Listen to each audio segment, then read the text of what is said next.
On the day of the meeting about my assets, as I got into my car, a stranger rushed up and shouted, "Sir, don't start that engine. Your son—" A chill ran down my spine. But when I entered the room, he went pale, seeing me alive and well. Then I said something shocking.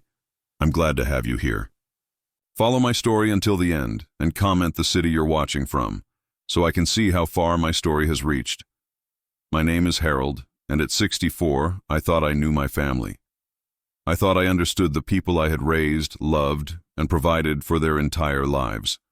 But that Tuesday morning in September changed everything I believed about the blood that runs through my veins. I was getting ready for what I assumed would be a routine meeting about dividing some of my assets. Nothing dramatic, just some paperwork my son Marcus had been pushing me to handle.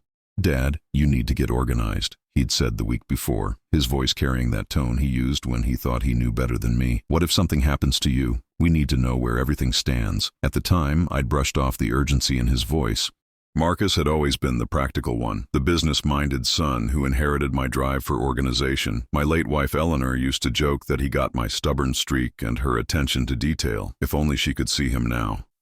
I walked out to my car that morning, the same silver Mercedes I'd driven for 3 years. The leather seats still smelled new, and the engine purged like a contented cat. I'd always taken pride in maintaining my vehicles properly. This car was no exception. I inserted the key and was about to turn the ignition when I heard footsteps running toward me. Fast, urgent footsteps on the gravel driveway. Sir, don't start that engine." I looked up to see a man I'd never seen before, probably in his 40s, wearing work clothes stained with grease. His face was flushed red from running, and his eyes held a panic that made my stomach clench. "Excuse me," I said, rolling down my window. He was breathing hard, holding up his hands. "Your son, sir. I work at Peterson's auto shop downtown. Your son brought this car in yesterday, said you wanted some work done on the brakes." My heart began to pound. I hadn't asked for any work on my brakes. The car was running perfectly fine. "I don't understand," I said slowly. "I never authorized any work." The man's face went white. "Sir, I need you to step out of the car. Now, please." Something in his voice, raw and terrified, made me comply. I got out and stepped back as he popped the hood. What he showed me next made my blood run cold. "See this?" He pointed to something near the brake lines. "This has been cut almost all the way through. One good press of the brakes, especially going down a hill, and—" He didn't need to finish. I understood perfectly. I stared at the severed brake line, my mind struggling to process what I was seeing. Someone had tried to kill me. Someone had deliberately sabotaged my car. "Why are you telling me this?" I asked, my voice barely a whisper. The mechanic wiped his hands on his coveralls, looking uncomfortable. "Your son seemed real eager for me to finish the job quick-like. Kept saying you needed the car back today for some important meeting. But when I looked closer at what he wanted done," he shook his head. "I couldn't live with myself if I stayed quiet. I got kids of my own." I reached into my wallet with shaking hands and pulled out a $100 bill. "Thank you," I said. "Can you fix this? Right now?" He nodded rapidly. "Give me 20 minutes. While he worked, I stood in my driveway, staring at the house where I'd raised 2 children, where Eleanor and I had built what I thought was a loving family. The morning sun cast long shadows across the perfectly manicured lawn, and everything looked exactly as it had an hour ago. But nothing would ever be the same. 25 minutes later, I was driving toward the law office, my hands gripping the steering wheel so tightly my knuckles were white. My mind raced with questions I didn't want to answer. Marcus had taken my car yesterday. Marcus had insisted I attend this meeting today. Marcus had been pushing me to get my affairs in order. The law office was downtown, in one of those old buildings with high ceilings and dark wood paneling that's supposed to make you feel important. I'd been there many times over the years for various business matters, but today, walking into that familiar conference room felt like walking into a trap. Marcus was already there, sitting at the polished mahogany table with his wife Vivian beside him. My daughter Sarah sat across from them, looking uncomfortable and avoiding eye contact with everyone. The family lawyer, Mitchell Barnes, shuffled papers at the head of the table, but it was Marcus's face that stopped me cold. The moment I walked through that door, the color drained from his face completely. His mouth actually fell open, and for a split second, I saw something in his eyes that chilled me to the bone. It wasn't surprise. It wasn't relief that his father had arrived safely.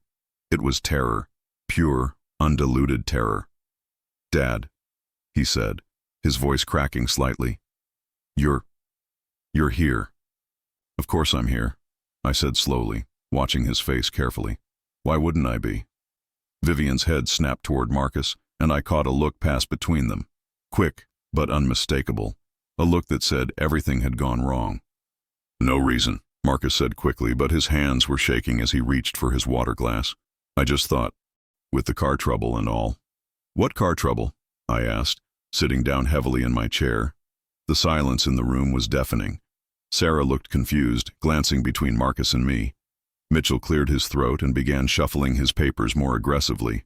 But Marcus and Vivian just stared at each other like two people who'd just realized their world was about to collapse. I thought you might have had some mechanical issues, Marcus stammered. You know how these older cars can be unreliable. I leaned back in my chair, studying my son's face. This was the boy I'd taught to ride a bicycle, the young man I'd helped through college, the son I'd been grooming to take over my business interests, and he was lying to me. More than lying, he had tried to kill me. No car trouble at all, I said quietly. In fact, I had a very interesting conversation with a mechanic this morning. The look of panic that flashed across Marcus's face told me everything I needed to know, but I kept my expression neutral, even as my heart was breaking into 1,000 pieces. Well, I said, looking around the table at these people I'd called family, shall we get started with this meeting? But even as Mitchell began talking about trust funds and asset distribution, one thought kept echoing in my mind. If Marcus was willing to kill me for my money, what else was he capable of? And more terrifyingly, who else in this room knew what he had planned? The meeting continued, but I barely heard a word. I was too busy studying the faces around that table, trying to figure out which of the people I loved most in this world had wanted me dead. The meeting dragged on for 2 hours, but my mind was somewhere else entirely. Every time Marcus spoke, every gesture Vivian made, every nervous glance Sarah threw in my direction, it all felt like pieces of a puzzle I'd been too blind to see. As Mitchell droned on about tax implications and trust structures, memories began flooding back. Little things that hadn't seemed important at the time, but now felt like warning signs I'd ignored. 3 weeks ago, Marcus had come by the house with a stack of papers. Dad, I've been talking to some financial advisors, he'd said, spreading documents across my kitchen table. We need to modernize your portfolio, get you set up with some better investment strategies. I'd been reading the newspaper and barely looked up. I'm doing fine, son. Your mother and I always kept things simple. But Dad, Vivian had chimed in from where she stood by the counter. You're missing out on so many opportunities. Marcus has been studying these new financial instruments. Financial instruments, that's what she'd called them. Even then, something about her tone had rubbed me wrong, but I'd pushed the feeling aside. Look, Marcus had said, pointing to a document that required my signature. This power of attorney form would just make it easier for me to help manage things if you're ever out of town or sick. Nothing major. I'd put down my newspaper then and really looked at the papers. Something about giving Marcus that level of control over my affairs made me uncomfortable, though I couldn't articulate why at the time. I'll think about it, I'd said. Marcus's jaw had tightened. Dad, I'm trying to help you here. Do you want to leave Sarah and me a mess to clean up? The way he'd said it, like my death was something imminent, something we needed to plan for immediately, should have been my first real warning. Then there was the incident with my medications. 2 weeks ago, I'd been feeling dizzy and nauseous. When I'd mentioned it to Marcus during one of his increasingly frequent visits, he'd been very concerned, almost too concerned. Dad, are you taking your blood pressure medication correctly? He'd asked, picking up the bottle from my kitchen counter and examining it closely. Same as I've been taking it for 5 years, I'd replied. Maybe you should switch to a different brand. I've heard this generic stuff can be inconsistent. He'd pocketed the bottle. Let me get you the name brand version. It's more expensive, but your health is worth it. The next day, he'd brought me a new bottle of pills. They looked slightly different, smaller, whiter, but the label said the same medication. I'd thanked him for his thoughtfulness and started taking the new pills. That's when the dizzy spells had gotten worse. Now, sitting in that conference room watching my son's hands tremble every time he reached for his water glass, I wondered what exactly had been in those new pills. I made a mental note to take them to a pharmacist for analysis. But the most chilling memory was from just last week. I'd been in my study, working on some correspondence, when I'd heard Marcus and Vivian talking in hushed voices in the hallway. How much longer do you think we have to wait? Vivian had whispered. Not much longer, Marcus had replied. He's 64. People his age, things happen. Heart attacks, strokes, accidents. I'm getting tired of pretending to care about his stupid stories about your mother, Vivian had said, and I'd heard the venom in her voice. The man is already living in the past. Just be patient, Marcus had said. Once he's gone, we can sell the business, the house, everything. We'll finally be able to live the life we deserve. At the time, I'd told myself I'd misheard, that they couldn't possibly be talking about me dying like it was something they were eagerly anticipating. I'd convinced myself that Vivian was just frustrated with my grief over Eleanor's death, and that Marcus was simply being practical about inheritance planning. But now, knowing that someone had sabotaged my car, those words took on a sinister new meaning. Harold. Mitchell's voice brought me back to the present. Did you want to review the trust provisions for your grandchildren? I realized everyone was staring at me. I'm sorry. What? The education trusts for Marcus and Vivian's children, Mitchell repeated. We were discussing the distribution schedule. I looked at Marcus and Vivian, noting how they were sitting closer together than usual, how Vivian's hand rested on Marcus's arm in what looked like a gesture of support or control. Actually, I said slowly, I think I'd like to postpone any major decisions today. I'm not feeling entirely well. It wasn't a lie. The revelation about the car, combined with these disturbing memories, had left me feeling sick to my stomach. Sarah spoke up for the first time in an hour. Dad, are you okay? You look pale. Sweet Sarah. At 32, she was still my little girl, still the daughter who called me every Sunday and remembered my birthday without being reminded. If anyone in this room was innocent, it had to be her. But when I looked at her more carefully, I noticed she couldn't meet my eyes directly. Her hands were clasped tightly in her lap, and she kept glancing nervously at Marcus. I'm fine, sweetheart, I said. Just tired.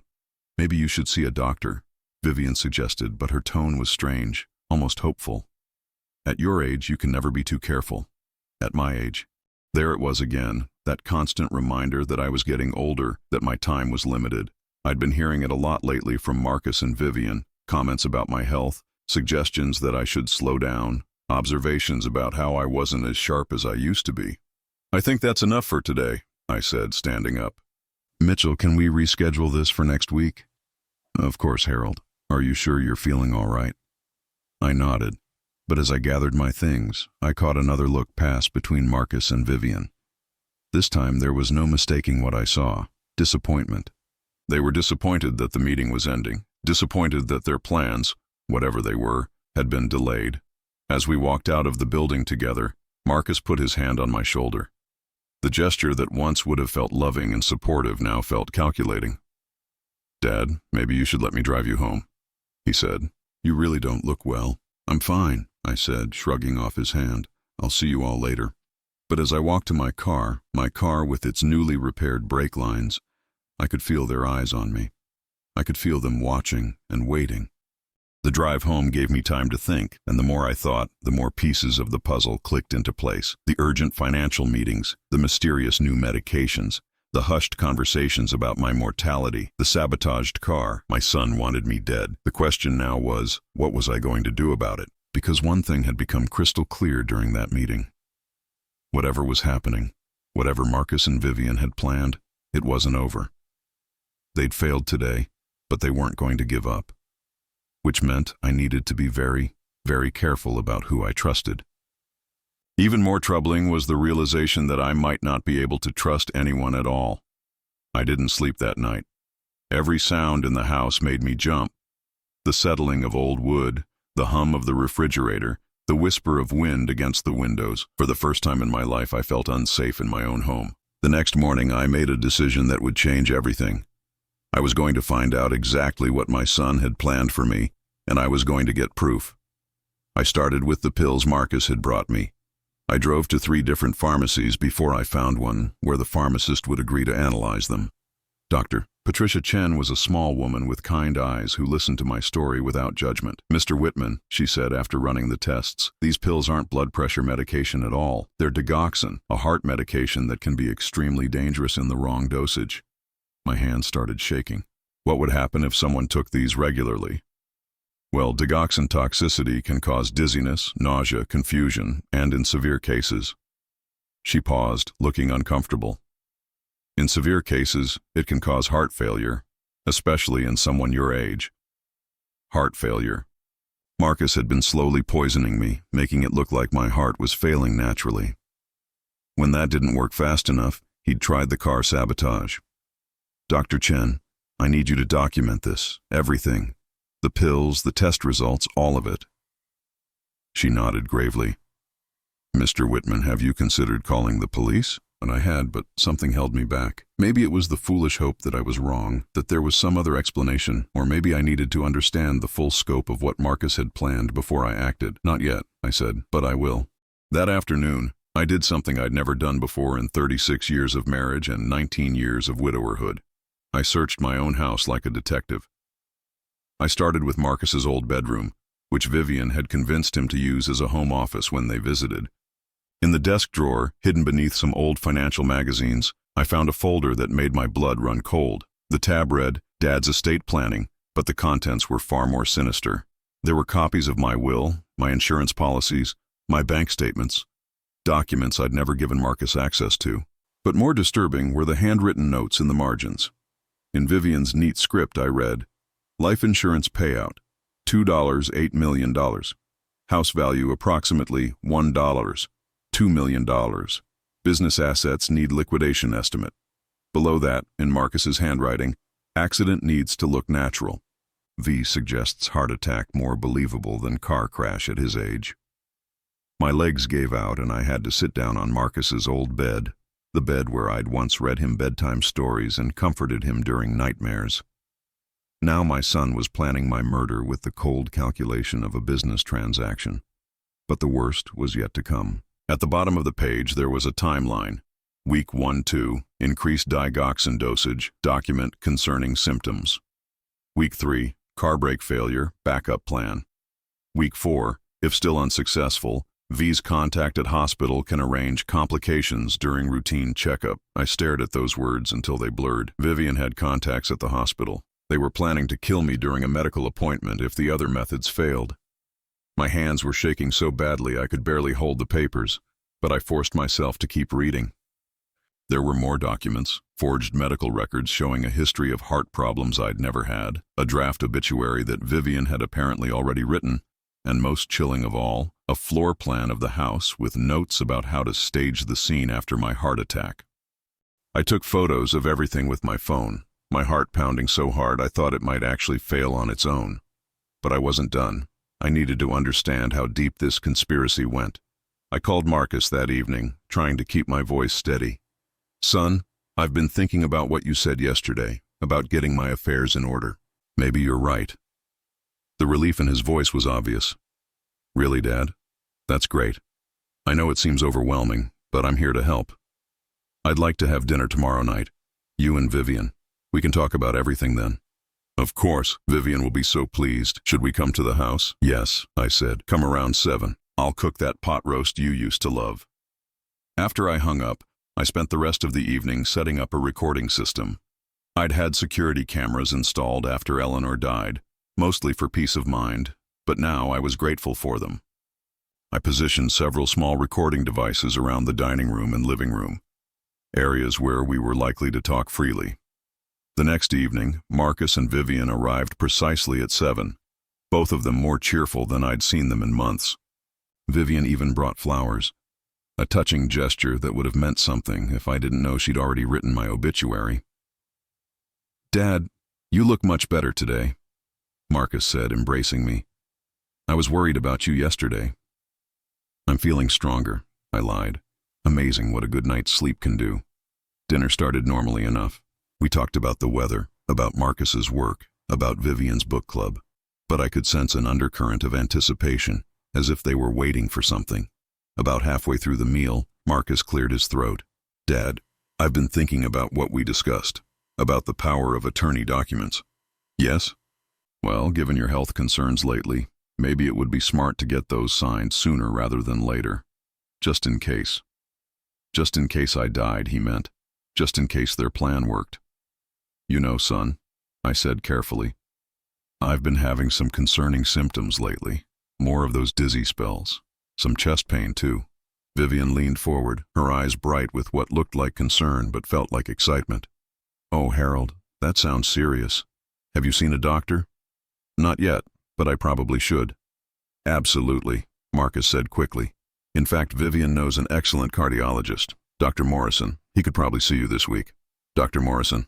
I wondered if that was Vivian's contact at the hospital, the one who could arrange complications during a routine checkup. "That's very thoughtful," I said. "Maybe you could call him for me." "Of course," Vivian said, perhaps a bit too enthusiastically. "I'll call first thing tomorrow morning." The conversation continued in this vein for another hour. Marcus and Vivian were helpful, concerned, eager to take care of all the arrangements for my medical care and my legal affairs.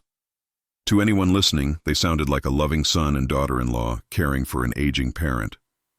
But I could see the calculation behind their kindness. Every suggestion was designed to put me in a vulnerable position. Every offer of help was really an offer to take control. After they left, I sat alone in my dining room, staring at the flowers Vivian had brought. They were chrysanthemums, flowers traditionally associated with death and mourning. The irony was almost too much to bear. I reviewed the recordings on my phone. While they hadn't confessed outright, there was enough subtext to confirm my worst fears. The eager way Marcus had pushed for the power of attorney, Vivian's immediate offer to arrange medical care with a specific doctor, their obvious relief that I was finally cooperating with their plans.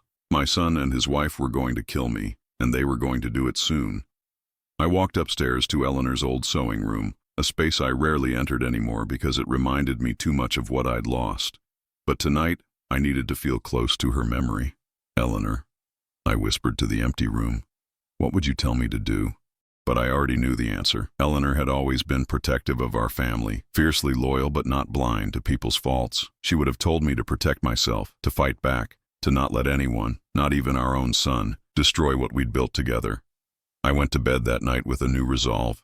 Marcus and Vivian thought they were so clever, thought they'd covered all their bases, but they'd made one crucial mistake. They'd underestimated me. Tomorrow, I would start planning my own strategy. Because if my son wanted to play games with life and death, I was going to show him that his old man still knew how to win. The next morning, I called Dr. Morrison's office myself, pretending to be following up on Vivian's referral. What I discovered made my stomach turn. "Oh yes, Mr. Whitman," the receptionist said cheerfully. "Mrs. Whitman already called this morning. She explained about your urgent cardiac symptoms." "Doctor, Morrison has had a cancellation, so we can see you this Friday at 2 p.m. Urgent cardiac symptoms. Vivian was already setting the stage, making my condition sound critical enough to justify whatever they had planned. "Actually," I said, "I'd like to postpone that appointment. I'm feeling much better today." There was a pause. "Are you sure, sir?" Mrs. Whitman seemed very concerned. "She mentioned you'd been having chest pains and dizzy spells." Dr. Morrison specifically cleared his schedule because she said it was an emergency. An emergency. They were moving faster than I'd expected. "I'll call back if I need to reschedule," I said, and hung up. My hands were shaking as I dialed my daughter Sarah's number. I needed to know how deep this conspiracy went. Was she part of it too, or was she another potential victim? "Dad!" Sarah's voice was warm and cheerful. "How are you feeling?" "Marcus told me you haven't been well." Marcus had already talked to her. Of course he had. "I'm fine, sweetheart. Listen, I was wondering if you could come by the house today. There are some things I'd like to discuss with you." "Of course. Is everything okay? You sound worried." "Just some family matters we need to talk about. Can you come around lunchtime? I'll be there at noon." I spent the morning preparing for what might be the most important conversation of my life. I gathered copies of all the evidence I'd found, the fake medications, the documents from Marcus's room, the recordings from last night's dinner. If Sarah was innocent, she needed to know what her brother was planning. If she wasn't, well, I needed to know that too. Sarah arrived at exactly noon, carrying a bag from my favorite deli. "I brought sandwiches," she said, kissing my cheek. "Turkey and Swiss, just like you like." She looked so much like Eleanor at that age. The same gentle eyes, the same caring smile. For a moment, I almost convinced myself that she couldn't possibly be involved in something so evil. We sat in the kitchen, making small talk while we ate. But I could sense something was different about Sarah today. She seemed nervous, distracted. She kept checking her phone and glancing at the clock. "Sarah," I said finally, "I need to ask you something important, and I need you to be completely honest with me." Her hand froze halfway to her mouth. What do you mean, Dad? Have you and Marcus talked recently? About my health? About my finances? She set down her sandwich and looked at me directly for the first time since she'd arrived. Dad, we're worried about you. You're 64. You live alone in this big house. And lately you've seemed confused sometimes. Confused. That was the word they were using to explain away the symptoms of the digoxin poisoning. Confused how? Well, you forgot about that doctor's appointment last month. And you've been saying some strange things about people trying to hurt you. She reached across the table and took my hand. Dad, paranoia can be a sign of early dementia. We just want to make sure you're getting the help you need. My blood ran cold. They weren't just planning to kill me. They were planning to discredit me first. If I tried to tell anyone about their plot, they'd already laid the groundwork to dismiss it as the delusions of a confused old man. Sarah, I need you to listen to me very carefully. I pulled my hand away and looked her in the eyes. I am not confused, and I am not paranoid. Someone is trying to hurt me. And I have proof. Her expression changed. The warmth disappeared from her eyes, replaced by something that looked like pity mixed with impatience. Dad, this is exactly what I'm talking about. These conspiracy theories aren't healthy. They're not theories. I stood up and walked to the counter where I'd left the folder of evidence. Look at this. I showed her the fake pills, the documents from Marcus's room, everything. I watched her face as she read through the timeline of my planned murder, waiting for shock, horror, disbelief. Instead, I saw resignation. Dad, she said quietly, not looking up from the papers. Where did you get these? From Marcus's room. Sarah, didn't you read what they're planning? They want to kill me. She was quiet for a long time, still staring at the documents. When she finally looked up, there were tears in her eyes, but not the kind I'd expected. I know, she whispered. Those two words hit me like a physical blow. You know. I've known for weeks. Marcus told me everything. I sat down heavily, feeling like the air had been knocked out of my lungs. And you agreed to this? No, she said quickly. I never agreed to it. But Dad, I didn't know how to stop it either. You could have warned me. You could have called the police. Sarah started crying then, real tears that she didn't try to hide. I was scared. Marcus said if I interfered, if I told anyone, he'd make sure I didn't get anything from the inheritance. Dad, I have 2 kids to think about. Their college funds, their future. So there it was. Sarah hadn't actively participated in the plot to kill me, but she'd been willing to stay silent and let it happen to protect her own financial interests. Sarah, I said, my voice barely a whisper, I'm your father. I know, she sobbed, and I hate myself for it, but Marcus said it would look like a heart attack, that you wouldn't suffer. He said you were going to die soon anyway because of your age, and this way we could at least make sure the family was taken care of. The family. Everyone except me, apparently. How long have you known? I asked. Marcus first mentioned it about 2 months ago. Right after you had that dinner party for your birthday. He said you'd seemed confused that night, that maybe it was time to start thinking about contingency plans. I remembered that dinner party. I'd invited some old friends, cooked Eleanor's famous lasagna recipe, told some stories about the early days of my business. I'd thought it had gone well, but apparently Marcus had seen something different, an opportunity to plant seeds of doubt about my mental state. And Vivian? She's the one who came up with most of the details, the medication switch, the car sabotage, the doctor at the hospital. Marcus said she was just being practical, making sure there were backup plans in case the first attempt didn't work. Backup plans. They'd discussed my murder like it was a business project with multiple strategies and contingencies. Sarah, you have to understand how this sounds. You're telling me that you've known for 2 months that your brother was planning to kill me, and you said nothing. I thought maybe he'd change his mind, she said desperately. I kept hoping he'd realize how wrong it was and call it off. And I convinced myself that maybe it would be better for everyone if you just died peacefully in your sleep rather than suffering through a long decline. Better for everyone except me. She had no answer for that. I stood up and walked to the window, looking out at the garden Eleanor and I had planted together 40 years ago. The roses were still blooming, still beautiful, still fighting to live despite the changing seasons.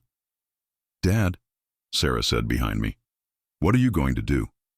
I turned back to face my daughter, this woman I'd raised, loved, protected, provided for, and saw a stranger. She was still crying, but underneath the tears I could see the calculation. She was wondering if I would call the police, if I would change my will, if I would cut her out of my inheritance for her betrayal. Even now she was thinking about money. I don't know yet, I said honestly. Are you going to tell Marcus that I told you? And there it was, her real concern.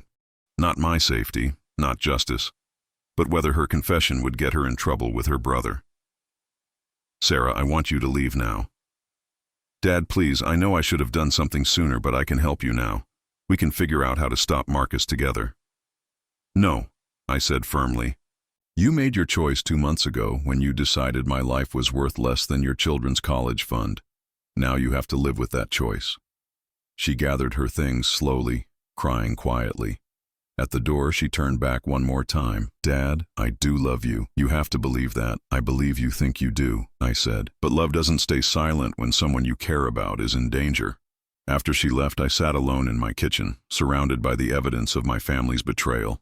Marcus wanted me dead for money. Vivian was orchestrating the murder with cold efficiency. Sarah was willing to let it happen to protect her inheritance. I was completely alone. But as I sat there in the gathering darkness, I realized something else. For the first time in months, my mind was crystal clear.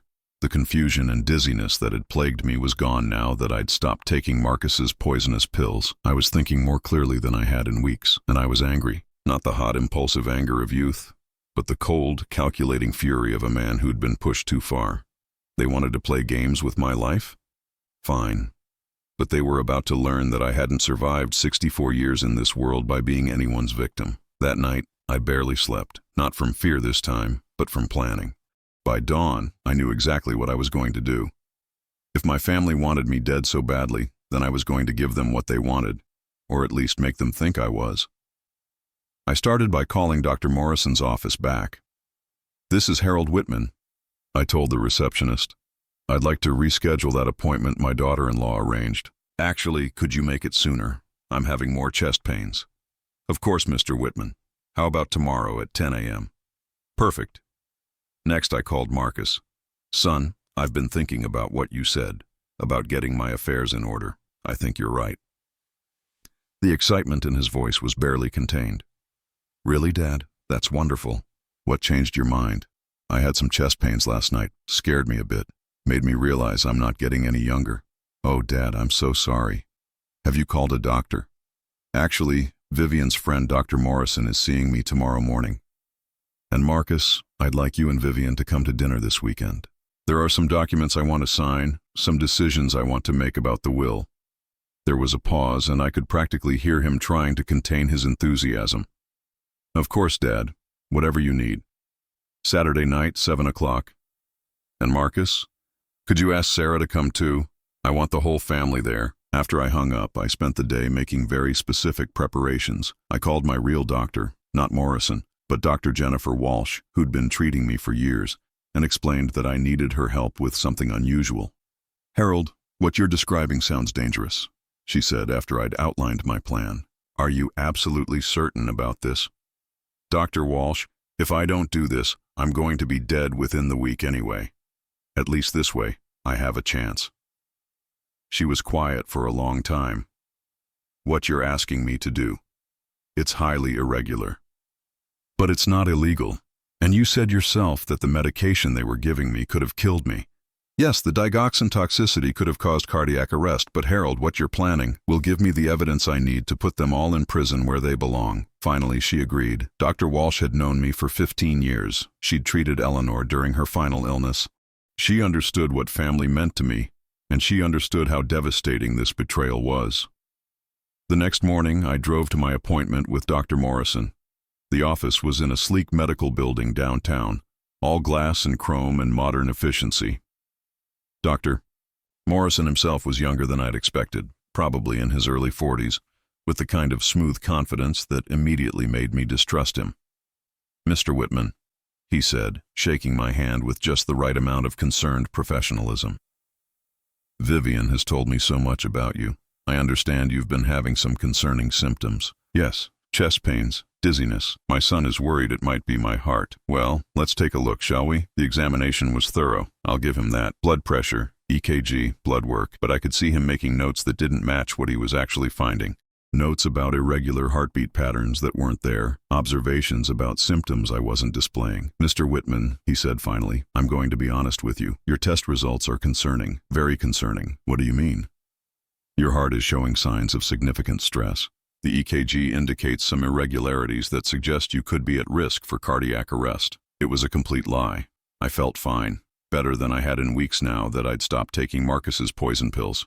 but Dr. Morrison was building a medical record that would support the story they wanted to tell after I was dead. What should I do? And I asked, playing my part.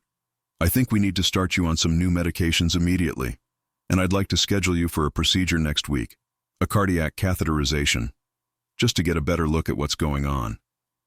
A procedure in a hospital where Vivian had contacts where complications could be arranged. That sounds serious, I said. It is serious, Mr. Whitman, but don't worry, we're going to take very good care of you. The way he said it sent chills down my spine. I left the office with a prescription for heart medication I had no intention of taking, and an appointment for a procedure I would never attend. But more importantly, I left with the confirmation that Dr. Morrison was definitely part of their plan. That evening, I made another phone call, this one to Detective Ray Martinez, a man I'd known since he was a patrol officer 20 years ago. Ray had worked his way up to detective, and more importantly, he was someone I trusted. Harold, Ray said when I called, it's good to hear from you. How have you been since Eleanor passed? Not well, Ray, and I need your help with something that's going to sound unbelievable. I told him everything. The sabotaged car, the poisoned pills, the documents I'd found, Sarah's confession, Dr. Morrison's false diagnosis. Ray listened without interrupting, and when I finished, there was a long silence. Harold, he said finally, these are serious accusations. If what you're telling me is true, it's true. I have evidence. Recordings, photographs, the pills themselves. Okay, what do you want me to do? I want you to help me catch them in the act. Harold, that could be extremely dangerous. Ray, they're going to kill me whether I fight back or not. At least this way, justice gets served. We talked for another hour, working out the details. Ray would have unmarked cars watching my house. He'd have recording equipment set up. And when Marcus and Vivian came to dinner on Saturday night, we'd be ready for them. Saturday arrived gray and cold, matching my mood perfectly. I spent the day cooking. Pot roast again, Eleanor's recipe. It seemed fitting that my last family dinner would feature the meal I'd made so many times when the kids were growing up, back when I thought we were actually a family. Marcus and Vivian arrived first, both of them almost giddy with excitement that they were trying hard to hide. Dad, you look tired, Marcus said, embracing me. Are you feeling okay? Dr. Morrison says my heart is in bad shape, I replied. Could go at any time. Vivian's eyes lit up. Oh, Harold, that's terrible. But at least now you know. You can get your affairs in order. That's exactly what I plan to do tonight. Sarah arrived a few minutes later, looking pale and nervous. She barely made eye contact with me, and I could see her hands shaking as she hung up her coat. We sat down to dinner, and the conversation was surreal. Marcus and Vivian chatted cheerfully about their vacation plans, about renovations they wanted to make to their house, about investments they were considering, all plans that required my death to fund. Dad, Marcus said as we finished the main course, did you bring those documents we talked about? They're in my study. We'll handle everything after dessert. But I never got the chance to serve dessert. About 20 minutes later, I suddenly grabbed my chest and gasped. Something's wrong, I said, standing up unsteadily. I can't breathe. Marcus and Vivian exchanged a quick glance, not alarm, not concern, relief. Dad, Sarah cried, jumping up from her chair. What's happening? I stumbled toward the living room, clutching my chest, making choking sounds. Behind me, I could hear Vivian's voice, calm and controlled. Marcus, call 911.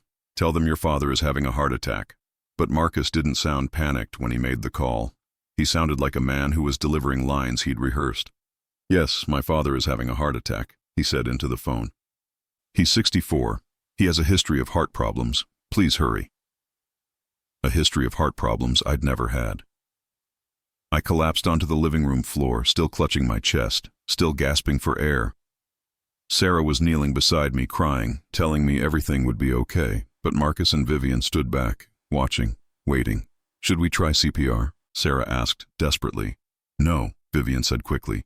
We might make it worse. Better to wait for the paramedics. Better to let me die, she meant. I closed my eyes and went still, letting my breathing become shallow and irregular. Through my barely open eyelids, I watched my family's reaction to what they thought was my death. Sarah was sobbing, still trying to wake me up. But Marcus put his hand on her shoulder and gently pulled her away. Sarah, he's gone, he said softly. There's nothing we can do now. We should try something, she cried. Honey, Vivian said, her voice full of fake sympathy. Your father was very sick. Doctor, Morrison said this could happen at any time. At least he didn't suffer.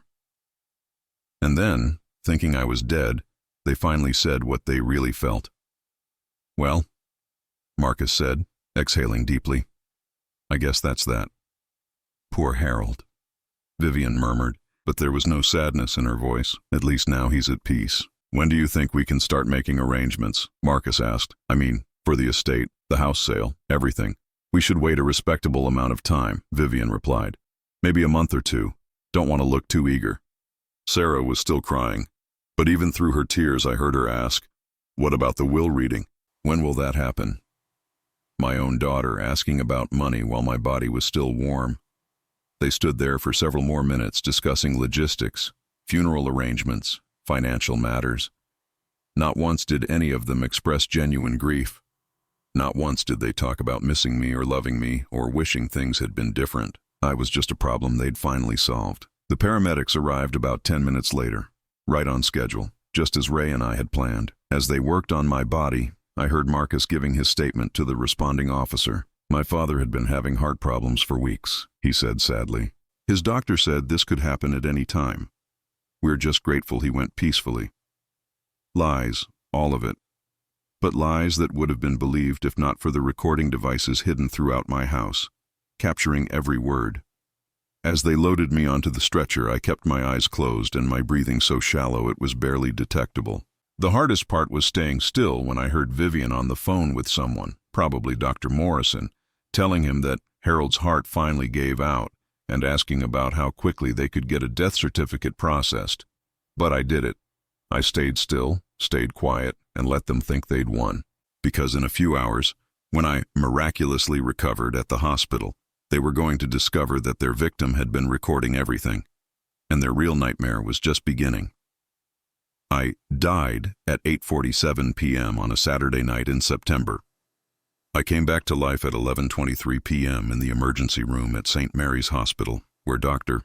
Walsh was waiting for me with a very convincing story about how my heart had suddenly started beating again, just as they were about to pronounce me dead. "It's a miracle," she told the attending physician. "I've never seen anything like it. Complete cardiac arrest for over 2 hours, and then suddenly, a full recovery." The attending physician was skeptical, of course, but the paperwork was all in order. Dr. Walsh had documented everything perfectly: my cardiac event, my death, and my spontaneous recovery. Medical miracles were rare, but they did happen. While the doctors ran tests to make sure I was really okay, Detective Martinez was at my house, executing a search warrant. The recording devices hidden throughout the living room and dining room had captured everything: Marcus and Vivian's cold reaction to my death, their immediate discussions about selling my assets, their phone calls to Dr. Morrison about rushing the death certificate. More importantly, the search of Marcus's room turned up additional evidence we hadn't found before.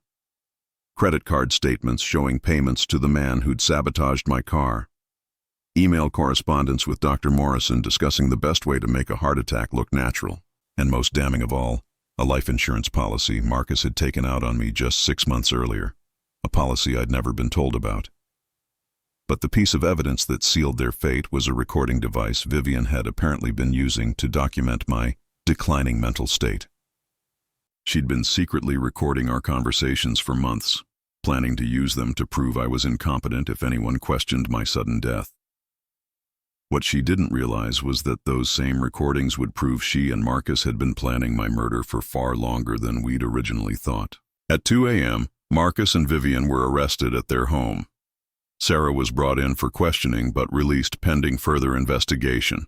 Her cooperation with the police and her genuine remorse had earned her some consideration. I was kept in the hospital overnight for observation, but by Sunday morning I was feeling better than I had in months. The fake heart attack had been surprisingly liberating. For the first time in weeks, I wasn't looking over my shoulder, wasn't worried about what my family might be planning. Detective Martinez visited me Sunday afternoon. "Harold, I have to say, in 25 years of police work, I've never seen anything quite like this case." "What happens now?" I asked. "Well, Marcus and Vivian are being charged with conspiracy to commit murder, attempted murder, elder abuse, and insurance fraud. Dr. Morrison was arrested this morning on charges of conspiracy and falsifying medical records. They're all looking at serious prison time. And Sarah, Ray sighed, that's more complicated. She didn't actively participate in the plot, but she didn't report it either. The DA is still deciding whether to charge her as an accessory. She's agreed to testify against Marcus and Vivian in exchange for possible immunity. I nodded. I felt sorry for Sarah, but she'd made her choices. She'd chosen money over her father's life, and now she had to face the consequences. There's something else, Ray said.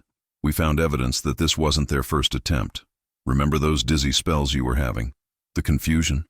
We had the pills analyzed that Marcus was giving you. He'd been slowly poisoning you for at least 3 months, probably hoping to cause a heart attack that would look natural. 3 months.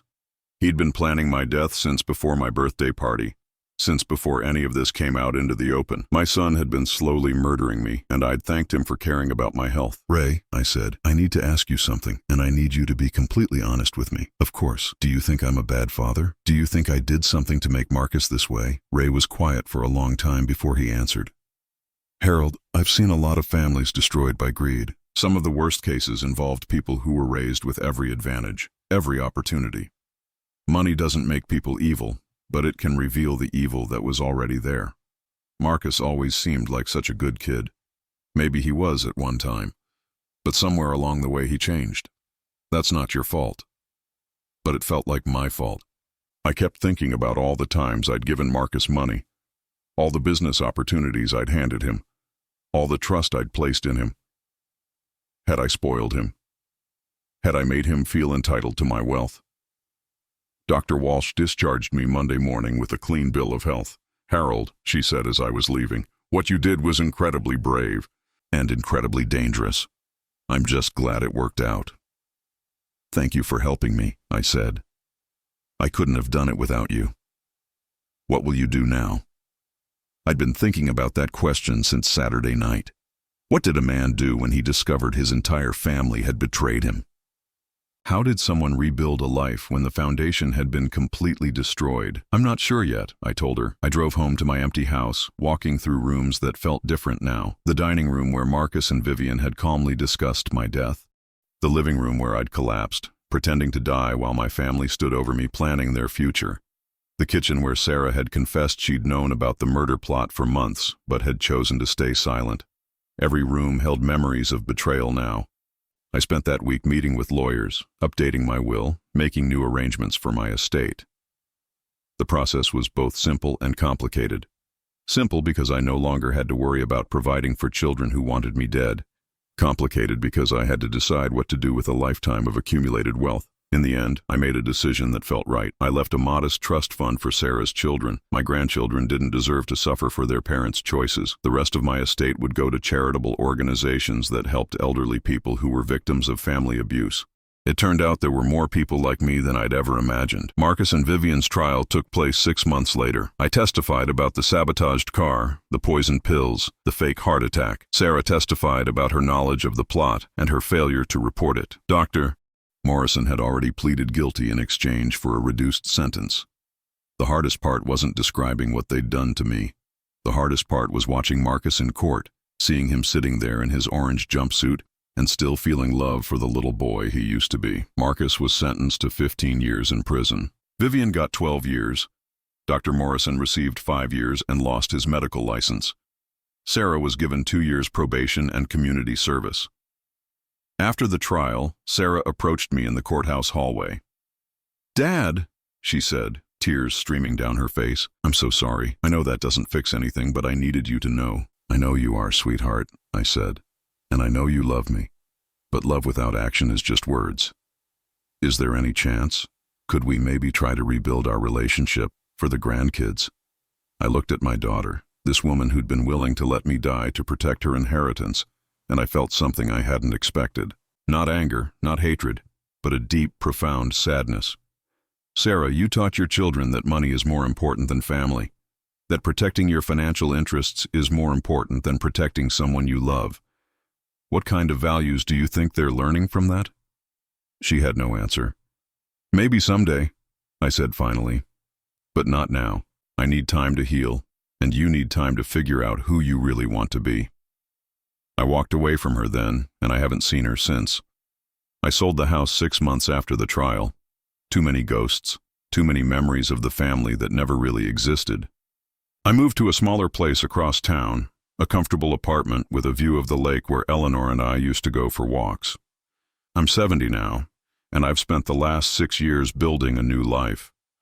I volunteer at a senior center, helping other elderly people who've been victimized by their families. I've made new friends, people who value me for who I am rather than what I can give them. I never remarried. Eleanor was the love of my life, and that chapter of my heart closed when she died. But I'm not lonely. I have meaningful relationships with people who genuinely care about me. Sometimes I wonder what would have happened if that mechanic hadn't warned me about the sabotaged car. I'd be dead, certainly. Marcus and Vivian would have inherited my money and probably gotten away with murder. They'd be living in my house, spending my wealth, telling people how much they missed their beloved father and father-in-law. The thought doesn't make me angry anymore. It just makes me grateful that I discovered the truth in time to protect myself. 3 years ago, I got a letter from Marcus in prison. He wanted to apologize, to explain, to ask for my forgiveness. I read the letter once and then threw it away. Some wounds don't heal, and some betrayals can't be forgiven. Last year, Sarah reached out through her lawyer, asking if I wanted to meet my grandchildren. They were teenagers now, old enough to understand what had happened. I thought about it for a long time. In the end, I declined. Those children had been raised by people who valued money over family loyalty. I couldn't trust that they weren't just trying to get access to their grandfather's wealth. Maybe that makes me bitter. Maybe it makes me sad. But it also makes me realistic. I learned something important through all of this. Family isn't defined by blood or genetics. Family is defined by love, loyalty, and the willingness to protect each other. By that definition, Marcus, Vivian, and Sarah were never really my family at all. The people at the senior center where I volunteer, they're my family now. Mrs. Rodriguez, who brings me soup when I'm feeling under the weather. Mr. Chen, who plays chess with me every Tuesday. Jennifer, the young social worker who treats me like the grandfather she never had. These people chose to care about me, and I chose to care about them. That's what real family looks like. I'm at peace now, in a way I never was during those years when I was trying so hard to please children who saw me only as a source of money. I sleep well at night, knowing that I'm safe, that the people in my life value me for who I am. Sometimes, on quiet evenings, I sit by my window and think about Eleanor. I tell her about my new life, about the friends I've made, about the peace I've found. And I imagine her smiling, proud that I finally learned to value myself enough to walk away from people who didn't deserve my love. That's the real victory, I think. Not that I caught them or punished them, but that I finally learned the difference between being alone and being lonely. I chose alone and found that it was actually freedom. Now I'm curious about you who listen to my story. What would you do if you were in my place? Have you ever been through something similar? Comment below, and meanwhile, I'm leaving on the final screen 2 other stories that are channel favorites, and they will definitely surprise you. Thank you for watching. Until here.